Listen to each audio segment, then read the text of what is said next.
kí yín káàbọ̀ sórí ètò ẹ̀kọ́ bíbélì. Ẹ jẹ́ kí a gbàdúrà. Ọlọ́run a yìn ọ́ lógo fún orí ọ̀fẹ́ rẹ, fún àánú ńlá tí a tún rí gbà, fún orí ọ̀fẹ́ tá a rí láti gbé ọ̀rọ̀ yẹ̀wò lónìí. Olúwa mo béèrè wípé kó sí wa níyè, kí gbogbo wa ká di alábùkún fún lórúkọ Jésù Kristi Olúwa wa. Àmín. Ẹlẹ́ẹ̀kan sí mo kí yín káàbọ̀ sórí ètò ẹ̀kọ́ bíbélì. Ẹ̀kọ́ bíbélì jẹ́ ètò tí a gbé kalẹ̀ láti ṣàlàyé ọ̀rọ̀ Ọlọ́run, láti yànnàná bíbélì ní ọ̀nà tí ó fi gbà yé wa dáadáa.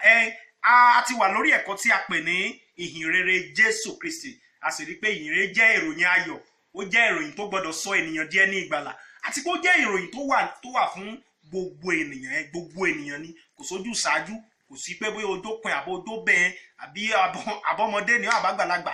Tó o bá ṣáà ti lè jẹ́ ènìyàn, o lè gbọ́ ìhìnrere, ìrere sì wà fún ọ.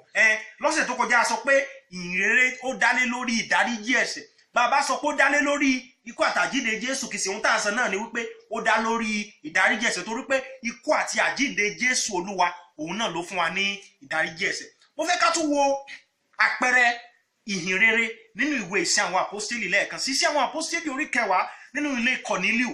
A rí pé Pétérù Àpọ́stélì ó lọ wàásù ìrere nínú ilé Kọ̀nílíù. Mo fẹ́ ká wò láti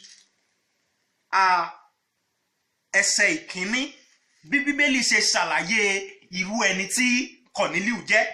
Ó ní ọkùnrin kan sì wà ní Kẹsáríà tí a ń pè ní Kọ̀nílíù, balógun ọ̀rún ti ẹgbẹ́ ọmọ ogun tí a ń pè ní Ítálì, olùfọkànsìn àti ẹni tí ó bẹ̀rù Ọlọ́run tilétilé rẹ̀ gbogbo, ẹni tí ó ń ṣe ìtọrẹ àánú púpọ̀ fún àwọn ènìyàn tí ó sì ń gbàdúrà sọ́dọ̀ Ọlọ́run nígbà gbogbo.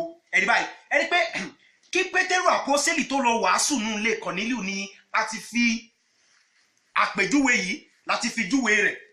Bíbélì pè é ní olùfọkànsìn, Bíbélì pè é ní ẹni tí ń bẹ̀rù Ọlọ́run, Bíbélì pè é ní ẹni tí ń ṣe ìtọrẹ àánú fún àwọn ènìyàn, Bíbélì pè é ní ẹni tí máa ń gbàdúrà. Ẹ̀rí báyìí, so wọ́n sọ pé mo bẹ̀rù Ọlọ́run, ṣèbọ̀ Ọlọ́run kan ni gbogbo wa jọ ń sìn. Bó o gbàgbọ́ pé Ọlọ́run kan ni gbogbo wa jọ ń sìn kò túmọ̀ sí pé o máa ti dẹni ìgbàlà. Ẹ mọ́ gbàgbé wípé Kọ̀nílíù kò tí ì gbọ́ ìrere nígbà tí a ṣe àpèjúwe yìí. Bẹ́ẹ̀ni sọ pé àtìlẹ̀ mọ́ gbàdúrà. Ẹ ò pé a sọ níjẹjọ pé ènìyàn ń gbàdúrà, pé ènìyàn rí ìdáhùn àdúrà kò túmọ̀ sí pé ó ti dẹni ìgbàlà. Ẹ wá wo nǹkan tí Pétérù Àpọ́stélì fi wàásù fún. Tẹ́ ẹ bá wo láti ẹsẹ̀ ìkẹtàdínlógójì. Bẹ́ẹ̀ni wípé òun ni gbogbo àwọn wòlíì sì jẹ́rìí sí ìyún Kristi. Òun ni gbogbo àwọn wòlíì jẹ́rìí sí pé nípa orúkọ rẹ̀ lé ẹnikẹ́ni tí ó bá gbà á gbọ́ yóò rí ìmúkúrò ẹ̀ṣẹ̀ gbà. Ẹ̀rí báyìí, ẹ ò pé níjọ́ lọ́sẹ̀ tó kọjá náà lásán wípé bó o bá ti lè gba Jésù gbọ́ ó rí ìmúkúrò ẹ̀ṣẹ̀, ìdáríjì ẹ̀ṣẹ̀. Ṣe ni a máa ń gbà á. Tó o bá ti lè gba Jésù Olúwa gbọ́, kí ló rí gbà?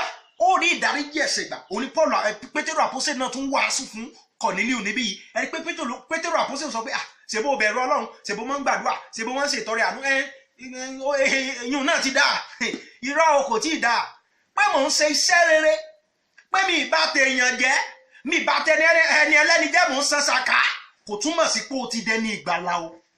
Ó gbọ́dọ̀ gbàgbọ́ nú ẹnìkan, Jésù Kristi ni. Ẹ gbọ́ ohun tó ṣẹlẹ̀. Bíbélì wípé ẹnu sì yà wọ́n.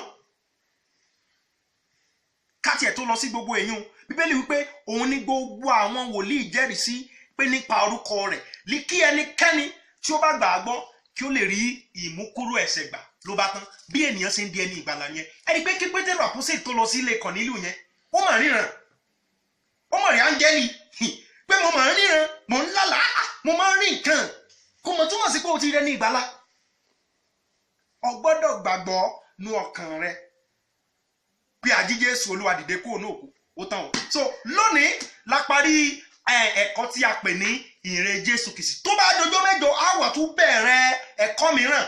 Tó bá dọjọ́ mẹ́jọ ẹ já pàdé lórí ètò yìí, lórí ìkànnì yìí, ẹ̀kọ́ Bíbélì náà láti wà. Mo pè ọ́ ní alábùkún fún. Fún ìbéèrè, àlàyé tàbí láti ṣe onígbọ̀wọ́ ètò yìí, jọ̀wọ́ pè sórí ẹ̀rọ ìbánisọ̀rọ̀ yìí 08163309793 lẹ́ẹ̀kan sí 08163309793.